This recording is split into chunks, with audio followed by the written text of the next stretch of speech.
সুনিতা পারিবারিক বস্ত্র প্রতিষ্ঠান, খাগড়া, বহরমপুর এবং লালবাগ, মুর্শিদাবাদ।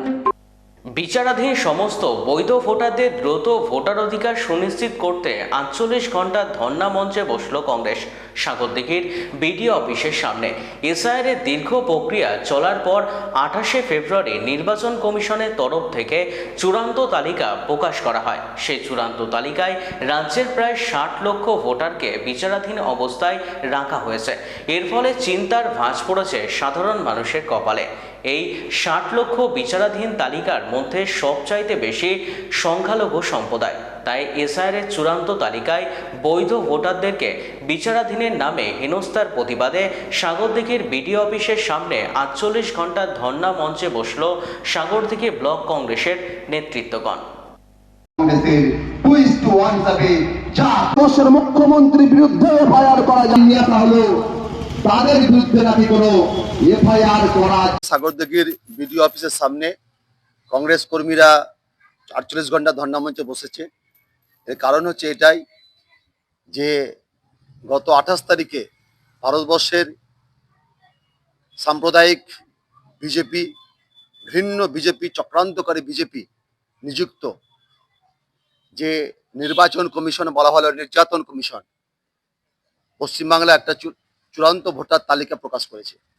এটা কি করে চূড়ান্ত হয় বুঝি না, কারণ এর মধ্যে সাগরদিঘি বিধানসভার প্রায় 70,000 মানুষ তারা আন্ডার অ্যাডজুডিকেশন অর্থাৎ বিচারাধীন অবস্থায় রয়েছে। আমরা বারবার দাবি করেছিলাম যে সমস্ত বৈধ কাগজপত্র দেওয়া সত্ত্বেও সুপ্রিম কোর্টের প্রদত্ত নির্দেশিত আধার কার্ড, অ্যাডমিট কার্ড, ডোমিসাইল পরবর্তী ক্ষেত্রে এবং নির্বাচন কমিশনের যে 11টা বা 13টা আছে সমস্ত প্রমাণপত্র দেওয়া সত্ত্বেও তাদেরকে কিসের জন্য বিচারাধীন করে রাখা হচ্ছে।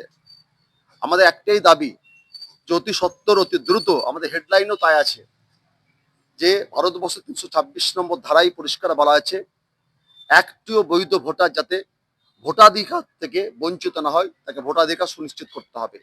তাহলে ভারতবর্ষের নির্বাচন কমিশন যদি সংবিধান দ্বারা পরিচালিত হয়, তাহলে সেই সংবিধানে যেটা বলা হচ্ছে ভোটাধিকার সুনিশ্চিত করা ভারতবর্ষের বৈধ নাগরিকদের, তাহলে কিসের জন্য 70,000 মানুষকে সাগরদিঘির ভোটাধিকার থেকে বঞ্চিত করা একটা চক্রান্ত করা হচ্ছে। আমাদের দাবি ভোট ঘোষণার আগে এবং ভোটের আগে তাদের প্রত্যেকের যেন বৈধ কাগজপত্র যাদের জমা দিয়েছে তাদের প্রত্যেকের যেন ভোটাধিকার সুনিশ্চিত করা হয়। সেই জন্য আমরা এই 48 ঘন্টা ধর্ণা মঞ্চে বসেছি। 4,20,000 ইতিমধ্যেই করা হয়েছে এবং নির্বাচন সুপ্রিম কোর্টের নির্দেশ মতো ওড়িশা এবং ঝাড়খণ্ড থেকে বিচারপতিরা আসছেন।